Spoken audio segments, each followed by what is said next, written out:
TV Podcast. Entirely inspired. Halo, selamat siang Saluters. Nama aku Yolanda. Di sini kita bakalan ngobrol bareng sama salah satu exchange participant dari ISEC in USU Global Volunteer South Korea. Nah, di sini sesuai judul kita mau ngobrol tentang pengalamannya Stephanie. Boleh nggak dari Stephanie perkenalin diri dulu sama Saluters? Hai Saluters, jadi nama aku Stephanie. Sekarang aku jadi mahasiswa ekonomi pembangunan angkatan 2024 gitu. Jadi sekarang currently semester 4 dong ya berarti. Ya, dan kesibukan belakangan ini kuliah. Oh, oke. Terus setelah kamu balik ke kampus nih, Stephanie, kesibukan kamu sekarang apa nih? Terus gimana rasanya kembali balik ke rutinitas setelah sempat volunteer ke Korea? Oke, ini sedikit unik ya, karena setelah balik dari Korea, aku aktif organisasi ISEC juga. Jadi kesibukanku back and forth kuliah dan organisasi gitu. Dan the feel after kembali dari Korea, jadi exchange participant pastinya excited dan nggak sabar gitu mau menerapkan apa yang sudah didapat dari di South Korea kemarin. Oke, aku boleh nanya sedikit gak nih? Boleh. Tentang kamu tuh di South Korea itu program itu apa sih di sana? Oke, ini interesting ya. Jadi sebenarnya little bit story background. Aku tuh kali tanya kenapa milih program ini gitu ya. It's not, bukan aku yang milih sebenarnya. Oh, ya? It's like the program that choose me. Jadi kemarin itu aku ikut Global Volunteer. Jadi Global Volunteer ini adalah program volunteering dari ISEC, yang dimana kita akan berfokus dengan SDGs. Dan kemarin itu aku mengambil SDGs number 13 gitu, climate exchange, dengan fokusnya itu greenism. Jadi kita belajar banyak hal tentang proses upcycling, tentang circular economy dan green economy juga. Oh, seperti itu. Berarti berbeda ya. Itu program exchange atau bisa dibilang volunteering biasa. Oke. Jadi ini interesting. Jadi ini namanya Global Volunteer dan dia tuh exchange. Kenapa gitu? Karena di Indonesia pun kita sekarang jadi kita receive exchange participant dari banyak negara. Jadi dia bisa dibilang exchange program Global Volunteer gitu. Oh ya, menarik banget ya. Soalnya aku sebelumnya juga ada bekerja sama juga di panitiaan ISEC ini. Kemarin juga aku ada menerima exchange participant, kenalan dari Tunisia, dari mana lagi ya, Hong Kong, seperti itu. Juga mereka cukup antusias juga ya, volunteering di Medan ini. Sangat antusias, teman-teman. Jadi aku juga pengen nanya, sebenarnya awal kamu bisa join program itu tuh gimana? Ya ampun, ini cerita yang menarik banget ya, karena every time people ask me this, aku tuh selalu kayak, ini ceritanya panjang guys, kalian mau denger nggak? Tapi Saluters pasti mau dengar. Jadi pertamanya itu aku adalah tuh such a dreamer, jadi dari kecil aku tuh udah punya mimpi buat at least sekolah di luar gitu kan.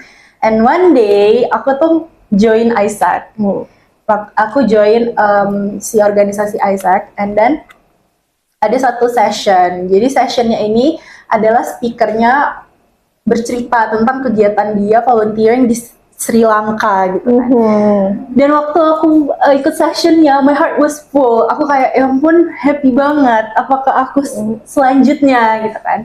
Tapi ya udah waktu itu tuh sampai di situ aja, nggak sampai keberlanjutan, nggak mikir mungkin this time karena aku juga agak insecure about the timeline. Itu mungkin terlalu singkat gitu kan.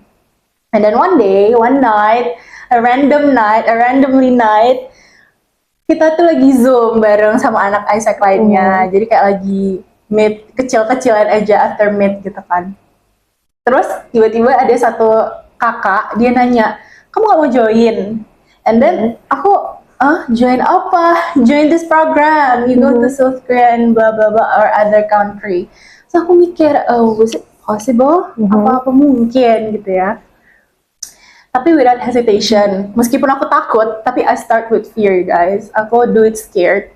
Jadi aku tetap apply, aku tetap bikin CV dan I ended up go there gitu. Oh, you just do it anyway ya? Yes. Menurut aku tuh bener-bener salah satu hal yang memang harus dicoba sih. Apalagi ke luar negeri, siapa sih nggak mau ke Korea? Yes. Ya nggak sih? Kita tuh bisa ngasih impact ke masyarakat di luar, sekaligus kita bisa sekaligus jalan-jalan, iya juga kan. Nah oke, thank you Stephanie. Aku udah dapet nih insight dari kamu gimana proses kamu. Sekarang aku pengen tahu nih sedikit. Jadi setelah kamu resmi berangkat di Januari kemarin, jadi kayak aku mau nanya persiapan apa sih yang paling challenging dari kamu? Apakah urusan administrasinya atau bahkan kayak kamu memahami project apa sih sebenarnya yang mau dijalani Stephanie ini di Korea, atau justru kamu punya nggak sih kayak mental kamu kayak harus di prepare nih karena kamu kan harus tinggal di luar negeri selama berapa bulan? 6 minggu. 6 minggu gitu ya, boleh. Oke. Jadi challenging part ya. Sebenarnya dari awal pasti challenging. A lot of things itu challenging. Pertama kali dari administrasi. Siapa sih yang repot melihat surat-surat begitu banyak tuh repot gitu ya. I don't want that to happen also. Tapi aku juga bukan orang yang suka dengan mengurus administrasi. Nah cuman karena banyaknya keluh kesah itu gitu ya. Jadi ISEC dari program ini juga nggak membiarkan kita sendiri. Jadi ada namanya EP Manager. Nah, si EP Manager ini dia yang menenangkan aku secara mentally, dan dia juga yang mempersiapkan aku all the document. Aku boleh tanya-tanya ini persiapannya gimana. Jadi it's not like most challenging part. Yang awalnya aku pikir bakalan itu gitu ya. Awalnya aku mikir ini kayak susah banget nih, ngurus-ngurus visa segala macam ini susah gitu ya. Ternyata aku dapat teman pendamping gitu. And it comes to mentally prepared. Nah, karena dari awal aku udah memang kepingin banget, jadi mentally prepared, I was mentally good gitu. Aku yang kayak beneran happy banget gitu. Even though semua orang kayak, are you sure? Emang yakin bisa fly sendiri? Ini yakin bisa flight sendiri? Emang yakin? Nanti gimana transitnya? Tapi aku tuh mentally sure. Jadi sampai aku mikirnya aku kok kayak nggak ada rintangan yang terlalu berlebih gimana gitu ya, kok kayak semuanya biasa aja. And then guys, it comes to hari pertama kerja. Stress, karena there's such a fast pace gitu loh. Mereka kayak semuanya tuh terburu-buru, sampai aku mikir nih orang apa ya mau dikejar dari hidupnya gitu. Kenapa kok buru-buru? Kalau boleh tahu, aku tuh kayak kalian itu di sana di mana? Ini kan SDGs nomor 13, climate change dong. Ini mengajar ke anak-anak kah atau gimana? Oke, jadi kemarin itu aku proyeknya justru banyakan aku yang diajari. Jadi kebanyakan itu study session. Nah, kalau misalnya awareness itu we don't share awareness by teaching kids, tapi nanti tuh ada lagi kegiatan yang aku mau share ke Saluters what we did. Jadi itu kayak membuat sesuatu gitu. Oke, we get it. Selanjutnya aku pengen nanya nih sama Stephanie. Dari banyak pilihan negara di ISEC nih, kan Stephanie milih South Korean ya. Kenapa sih Stephanie tuh milih Korea Selatan? Dan kayak apakah karena memang suka K-pop kah, atau suka K-drama kah, atau kayak budaya negaranya kah, atau memang kayak ya seperti yang aku bilang tadi ada ketertarikan personal sebelumnya sama Korea Selatan?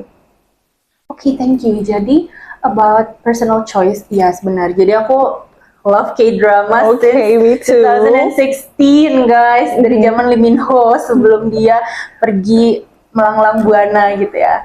I love K-drama to the point yang aku tuh sampai ya ampun kapan ya one day gitu. Nah cuman waktu aku memilih South Korea itu tuh bukan jadi alasan utama aku. Jadi kenapa aku pilih South Korea? Pertama pasti karena restu orang tua ya. Kedua karena aku pengen banget ke tourist place-nya. Aku pengen banget kan lihat Namsan Tower dari dekat. Bagusan ini tuh Monas ya, aku penasaran gitu kan. Gimana rasanya tuh depan-depanan sama Namsan Tower? agak mirip-mirip Monas. Oh gitu. Berarti tapi worth it ya, tetap worth it ya.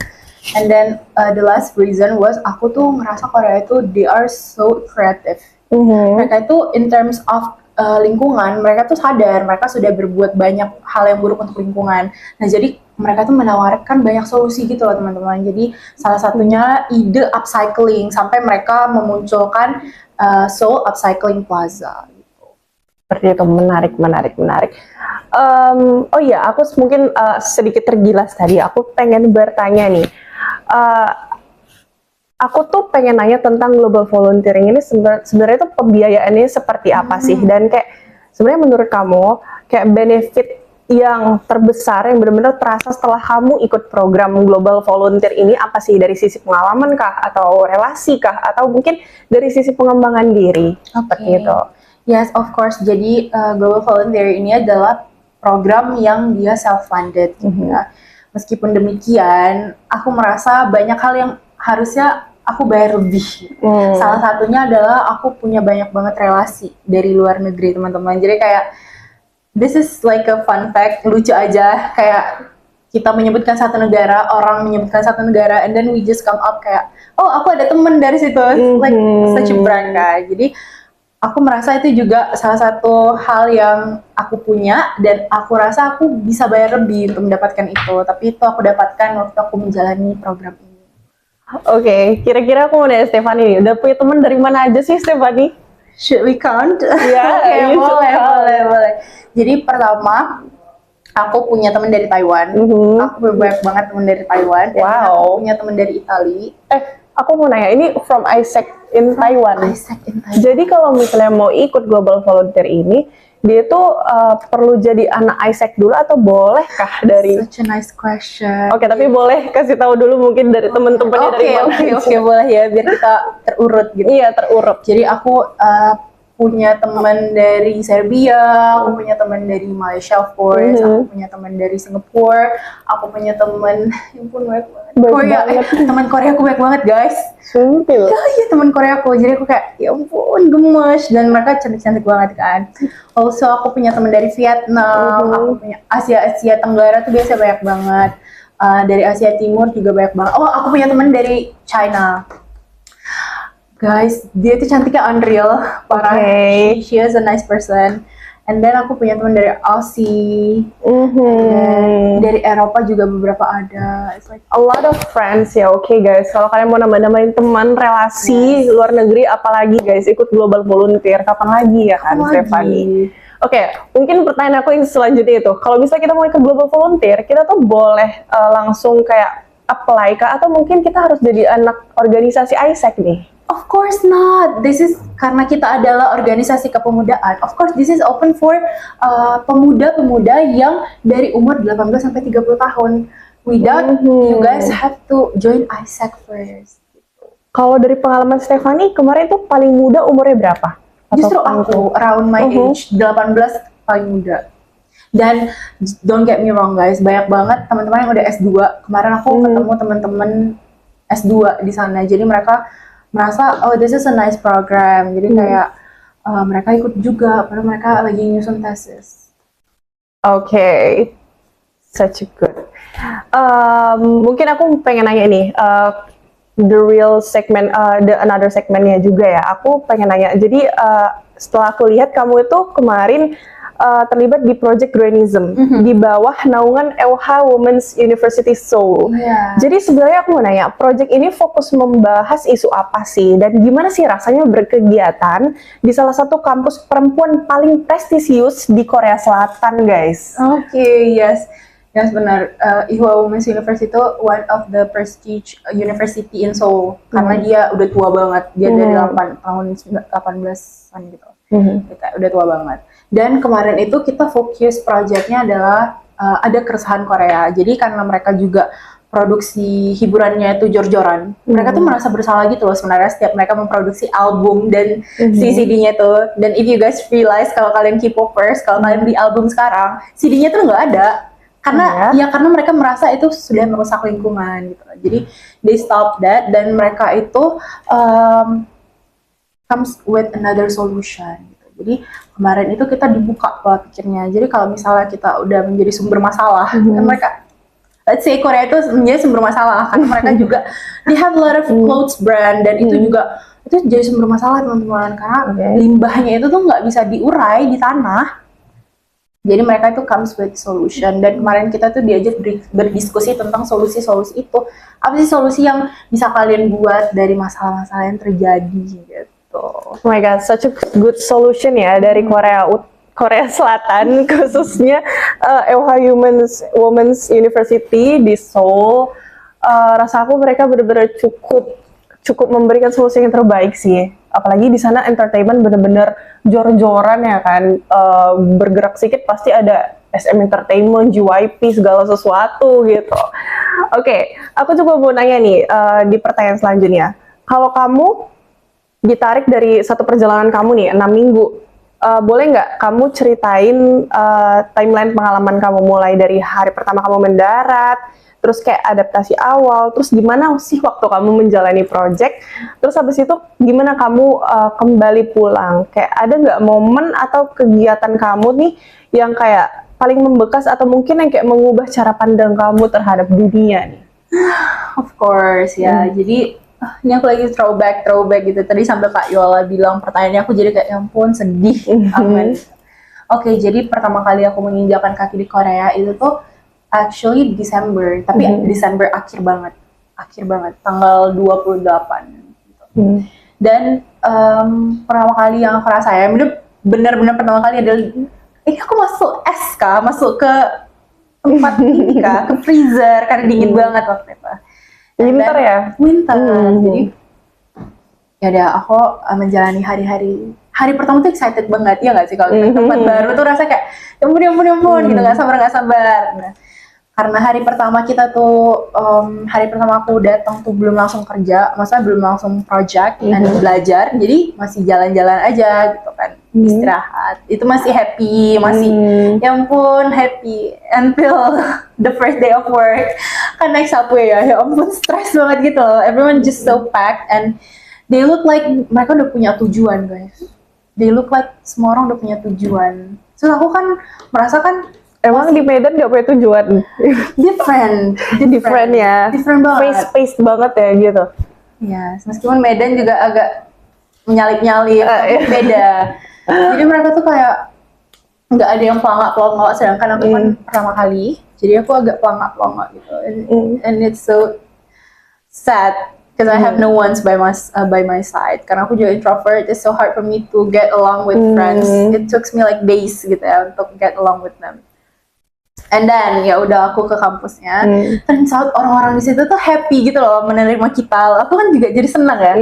Bayangin kalau misalnya kita masuk kampus orang lain, terus kayak orang lainnya juga happy aja nerima kita. Kita juga jadi, ya ampun aku diterima di sini. Aku diterima di sini gitu. Oke. And then it goes well until kayaknya minggu ketiga. Itu udah beda, suasananya itu udah jadi agak gini, udah down. Udah bonding. Iya, udah bonding, tapi itu udah juga ada kayak kangen rumah. Jadi kayak suasananya udah jadi down, ya kayak lebih mellow, lebih aduh kangen, mau masakan rumah, mau nasi padang kayak gitu kan. Ya udah di situ tuh caranya aku adalah aku pergi ke tempat-tempat yang emang aku rasa familiar aja, atau kayak I love music, jadi aku suka banget sama instrument. And I go to places kayak Dongdaemun, if I'm not mistaken. Jadi dia tuh kayak di situ tuh ada public piano, and I go there, dan itu kayak rasanya mengobati rasa rindu. Tapi tuh bertahan bentar aja sih, yang kayak homesick itu, karena udah sama temen-temen lagi kan. Homesicknya tuh cuman hitungan hari lah, and then after that happy menjalani project. Dan yang paling downnya lagi adalah minggu terakhir. Itu udah merasa, aduh kayaknya aku akan kangen lah tempat ini, kayaknya aku akan rindu tempat ini, I will miss this place so much. Jadi aku kembali lagi ke tempat-tempat yang udah aku kunjungi, hanya buat apa? Buat take picture gitu. Then I flew back to Medan. Itu huru hara sih karena kopernya berat dan angkat sendiri, say. Jadi capek gitu. First of all guys, I know that feeling, kayak kita waktu udah mau meninggalkan tempat itu pasti kita kayak ngerasa I will miss this moment, like kayak I watch my friends dan I will miss you guys. Iya. I know that feelings. Dan aku tuh pengen ada follow up question nih. Jadi waktu balik lagi ke Medan itu masih dibantu oleh IP-nya kah? Sama yang si membantu. Yes. Jadi mereka tuh will check you guys daily. Jadi mereka kayak bakal chat gitu, what's happening today? Apakah ada sesuatu yang terjadi? Dan ini menurut aku works ya tuh, karena aku orangnya butuh di check in mentally gitu loh. Meskipun kayak aku bilang ke mereka, ya I was mentally prepared gitu. Tapi meskipun demikian, mereka tetap bakal chat kalian, terus bakal conduct Zoom atau Meet juga lucu ya. Oh my god, Video so call. nice of them. Jadi kita nggak bisa ngerasa down gitu ya, Iya, karena kita iya, kayak iya. ngerasa walaupun jauh tetap ditemenin. Iya benar. Like oh my god, so nice of them. Oke, aku udah get nih pertanyaan yang tadi, tapi aku pengen ngekaitin sama prodi kita nih. Kita kan mahasiswa ekonomi pembangunan nih ya, Stephanie. Kita kan belajar tentang green economy dan juga kita belajar atau kita bisa bilang itu circular economy ya. Dan setelah melihat langsung nih praktik sustainability di Korea, menurut kamu apa sih industri atau apakah industri daur ulang atau upcycling yang tadi kamu bilang itu realistis untuk dikembangkan kembali atau lebih serius di Indonesia? Bahkan bisa nggak menurut kamu jadi peluang ekonomi yang baru untuk anak muda seperti kita? Of course, jawaban yang pasti adalah of course. Karena apa? Ternyata setelah aku lihat-lihat lagi, nggak cuman aku aja yang sadar bahwa ada industri namanya upcycling. Turns out a lot of friends juga UMKM udah mulai membuka industri upcycling. Contohnya kemarin aku lihat dari SG-nya temen aku. Jadi dia lagi promosiin jualan temennya, dan jualannya itu apa teman-teman? Jualannya itu adalah keychain dari tutup botol plastik. Dan you know what? Ini tuh udah jadi salah satu produk yang udah ada company besarnya di Korea. I brought it. Oh my god. This Oh, one. so cute. Yes. Can you take a look, Kak Yola? Ini tuh terbuat dari apa sih? Yes. Ini kayak smooth sekali gitu kan. Wait. It's like so smooth, Kok right? kayak sabun? Yes. No, it was not. Jadi ini tuh Coba. tutup botol, guys. Oh my god. Dilelehin sama si company-nya. Oh. Dan aku tuh shocknya bahwa ada UMKM anak muda seumuran kita juga yang bahkan mereka udah kepikiran buat industri kayak gini, meskipun not this smooth ya, karena ini kan buatan dari cetakan gitu ya, jadi cetakan pabrik. Nah kalau dia tuh beneran mungkin dari buatan tangan, jadi dilelehin sendiri and then dicetak sendiri. Dan aku shock melihat itu, kayak wah ini harus dikembangin sih. Dan dia jualnya murah banget, kayak 15.000, 20.000. Menurut aku dibandingkan effort yang udah dia buat, itu tuh murah gitu ya. Dan itu realistis teman-teman. Terus kemarin juga aku udah lihat kalau misalnya ada di TikTok, this is across my FYP.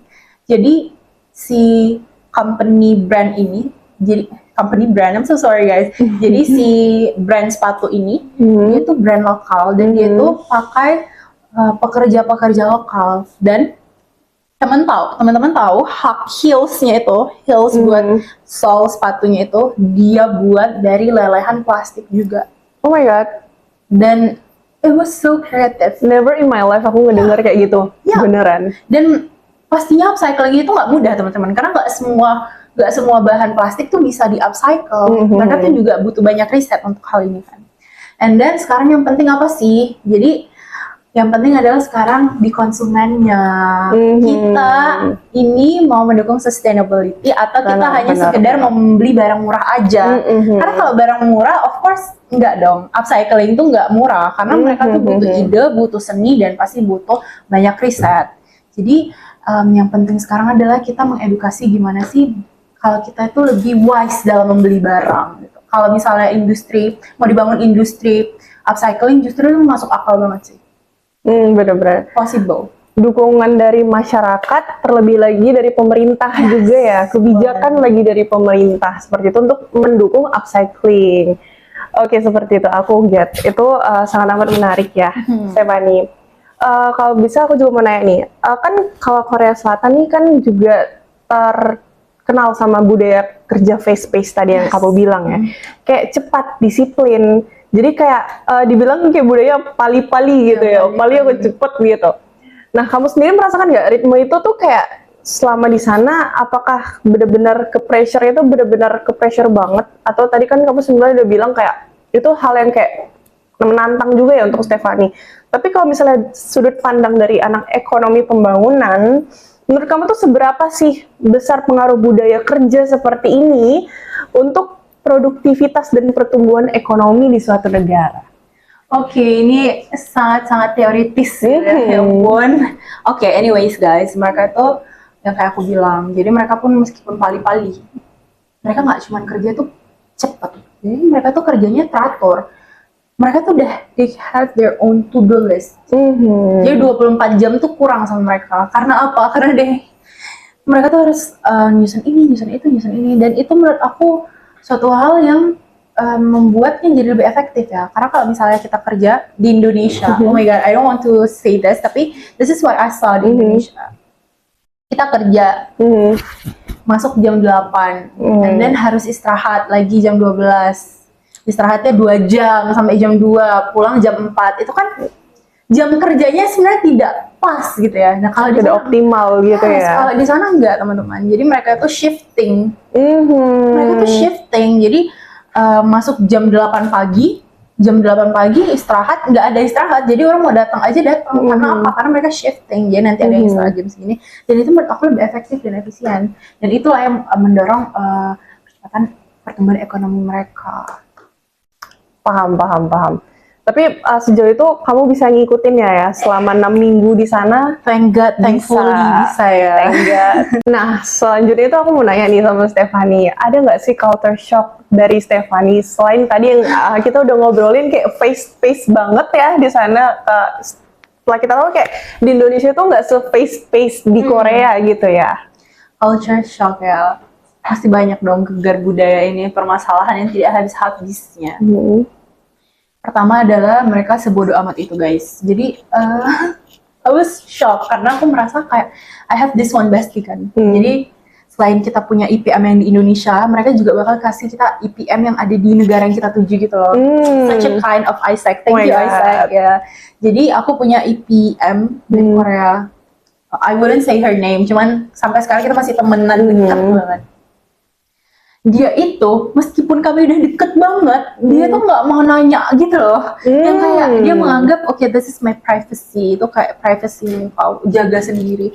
Sampai akhirnya kayak aku ngomong duluan ke dia, baru dia mau open up to me. And I was like, kita nih udah temenan loh. Kita nih udah 1 bulan bersama. Kenapa kamu nggak mau bertanya? Dia bilang, oh iya budaya di sini gitu. Jadi itu aku shock banget kayak, di Indo kita 1 hari berkenalan udah jadi best. Udah oversharing sedikit nih gitu ya. Nggak sedikit lagi semua gitu kan. Kayak aku bilang ke dia, iya di kota aku tuh kalau baru kenalan sehari kita udah langsung tahu gitu masalah keluarganya gitu. Dia bilang kayak, oh enggak kita nggak kayak gitu. So, kayak ya ampun, oke, aku salah. Tapi aku kayak itu suatu hal yang bisa diatasi sih dengan cara ya udah aku aja yang mulai ngobrol terus. Itu culture shock terbesar aku. Dan kedua ini juga nggak kalah besarnya, dan lagi-lagi aku mengingatkan teman-teman kalau mau ke negara lain pastikan kita udah mengenal budaya dengan mantap. Karena jadi ceritanya waktu aku pertama kali mendarat ke Korea itu, kan aku masih jalan-jalan ya, dan aku penasaran, aduh kampus aku di mana? Dan aku ke kampus aku, guys. Tapi sambil membawa minuman es, udah winter es lagi. Terus aku mau membuang minuman ini ke tempat sampah. Di tempat sampah itu kan tersedia golongannya. Aku nggak salah, aku tuh buang ke tempat yang plastik gitu. Guess what? Aku kena tegur sama stranger. Kenapa tuh? Dia bilang sama aku, kamu kalau mau buang sampah itu dipisahin dulu sampahnya. Nah, jadi di cup aku, misalnya ini cup aku ya, cup plastik. Di sininya itu tuh ada kartonnya gitu, guys. Ada karton dan isinya itu masih ada es batunya. Dan dia tuh menyuruh aku untuk buang dulu esnya, kartonnya pisahin, baru kamu taruh tuh sampahnya ke situ. Ternyata apa? Ternyata mereka tuh berharapnya, ini salah satu bentuk efisiensi ya, teman-teman. Jadi mereka tuh berharapnya dari tong sampah itu tuh langsung bisa dikasih ke bank sampah loh, teman-teman. Jadi yang plastik bisa dikasih ke bank yang upcycling, karena untuk dipakai upcycling kan. Yang kardus untuk ini, jadi gitu. Nah, makanya nggak sembarang gitu buang sampah di sana. Terus aku minta maaf ke mereka, aku bilang, aku nggak orang sini, kayak ya udah jangan lagi. Shock ya. Ternyata mereka se-aware itu ya, beda banget sama kebiasaan kita. Mungkin kita bisa contoh juga kebiasaan dari mereka yang aware, langsung ngasih kertas bentuk sampah ke bank untuk sampah-sampah mereka gitu ya. Dan dipisahin langsung. Oh my god. Itu mungkin hal yang kayak pemerintah kita atau mungkin dari anak muda mungkin dari kita sendiri, dari rumah sendiri bisa lakuin. Benar. Oke, selanjutnya tuh aku pengen nanya nih sama Stefani. Di sana kamu pernah nggak sih ikut kayak global gathering atau mungkin komunitas mahasiswa my God. internasional di sana? Dan menurut kamu tuh kayak apa? Seberapa penting sih momen-momen itu selama masa adaptasi Ya kamu? ampun. Jadi kemarin tuh aku ikut namanya Global Village. Nah, kebetulan di Global Village itu aku juga jadi speakernya. Jadi kita buka booth Indonesia gitu kan.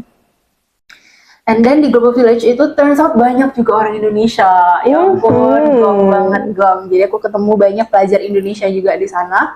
Tapi banyak juga pelajar dari negara-negara lain. Mahasiswa yang berkuliah di Korea Selatan ikut Global Village. Ikut Global Volunteer juga. Ikut Global Tapi di Volunteer. kampus yang lain. Oh, And then kita gathering di situ. Dan mereka tuh cinta banget sama Indomie. oh my god. Iya sih, siapa sih nggak cinta sama Indomie? Iya, jadi kayak kita di situ cerita-cerita dan karena aku ketemu banyak orang Indonesia, aku tuh jadi bisa ngomong bahasa Indonesia lagi, teman. Maksudnya jadi leluasa gitu loh, Iya, karena iya, letih kan ngomong bahasa Inggris. Jadi it's not my mother language. Mother language ku adalah bahasa Indonesia gitu kan. Jadi pas ketemu mereka tuh rasa kayak oh my god, kayak gitu. Iya. Tapi akhirnya kita switch lagi ke bahasa Inggris karena kita dipelototin, takutnya kita menyeritain mereka, enggak ya? Iya sih. Itu mungkin memang salah satu pemikiran orang di mana-mana. Iya, kan beda bahasa kan. Iya, benar. Nah, kalau aku nih mau bergeser ke makanan nih, pastinya makanan di Korea Selatan itu, aduh, apa sih nggak tahu tteokbokki lah, inilah itulah gitu. Gimana nih sama adaptasi kamu sama makanan Korea? Langsung cocok atau kayak sebenarnya kamu tuh kayak perlu, aduh mencoba rendang lagi nih supaya aku cocok gini. Ini pertanyaan manis. Kenapa gitu? Karena aku sebenarnya bukan orang yang adaptif. Have to say, aku bukan yang secepat itu untuk beradaptasi. Tapi kok bisa hidup selama 6 minggu gitu? Itu pertanyaannya kan. Karena aku bawa apa ya? Indomie. Bawa Indomie. Oh, iya. Tapi aku juga bawa sesuatu. Sambal. Aku bawa, aku kelupaan lagi bawa sambal. Oh, Lucu banget. kasian banget kamu. Makanya aku bawa ikan tuna guys. Jadi ikan tuna yang udah divakum dari Indonesia. Udah aku di sana tuh tinggal masak nasi, masak sayur, udah dari situ makan itu. Karena muak juga guys, muak makan tteokbokki setiap nggak sanggup juga ternyata. Tapi anyway, rasa tteokbokki yang di sana tuh beneran beras banget, tau nggak, rasa beras tuh kayak gitu. Nah cuman aku punya satu local restaurant namanya Kimbap Cheongguk. Jadi Kimbap Cheongguk ini beneran rasanya kayak yang di K-drama. It looks like that and it tastes like that. Itu gong. Kalau di kamu itu kan jujur aja kan makanan Indonesia tuh rasanya kuat-kuat banget ya. Ya kan? Di sana tuh kuat-kuat juga nggak rasanya? Enggak ya? Guys, mereka tuh bisa kayak merah banget kuahnya, tapi kayak Biasa aja. ini pedes. Enggak. Ini kok merah ini ada gitu, membingungkan gitu. Harusnya yang pedes tapi nampaknya pedes tapi aslinya nggak pedes Iya, gitu dan ya. kalaupun pedes aja, nggak ada rasa lain.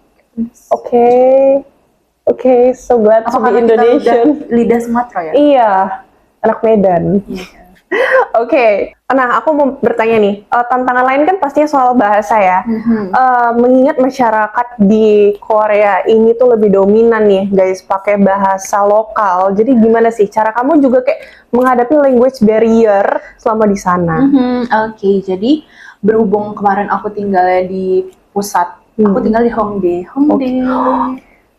Aku kayak pernah nonton salah satu K-drama yang kayak ada Hongdae. Banyak banget. Baik banget. Oke. Jadi aku tinggal di Hongdae dan Hongdae itu adalah tourist center. Jadi karena mereka tourist center, banyak banget penjualnya bisa bahasa Inggris. Jago banget bahasa Inggris. Jadi begitu melihat wajah kita ini bukan wajah lokal, mereka langsung switch language ya. Atau misalnya kita say in basic Korea, tapi menurut aku butuh ya kalau misalnya ke negara yang kita tuju dan negara beda, menurut aku butuh sih buat kita at least tahu say thank you, say sorry in that language. Jadi language barrier kemarin nggak terlalu terasa karena di kampusnya juga mereka actively in English. Aku juga tinggal di pusat tourist, jadi nggak terlalu terasa sih. Oh ya, mungkin aku mau sedikit menyenggol nih masalah Inggris nih. Nah, sebelum kita mau pergi ke Global Volunteer gitu, kita tuh ada persyaratan harus bisa bahasa Inggris kah atau bahasa lokal mereka kah gitu? Oke, jadi karena Global Volunteer ini tuh buka di banyak banget negara, banyak banget, lebih dari 100 negara. Dan persyaratannya of course beda-beda. Jadi karena ada project yang dia emang fokusnya untuk mengajar bahasa Jerman gitu. Ya, of course you have to know German. Germany. Nah, kalau misalnya yang kemarin aku itu persyaratannya adalah have to fluent in English, not even that fluent, nggak harus punya sertifikat or so on, karena mereka nanti cara taunya kita ini bisa bahasa Inggris atau enggak, kita bakal di interview.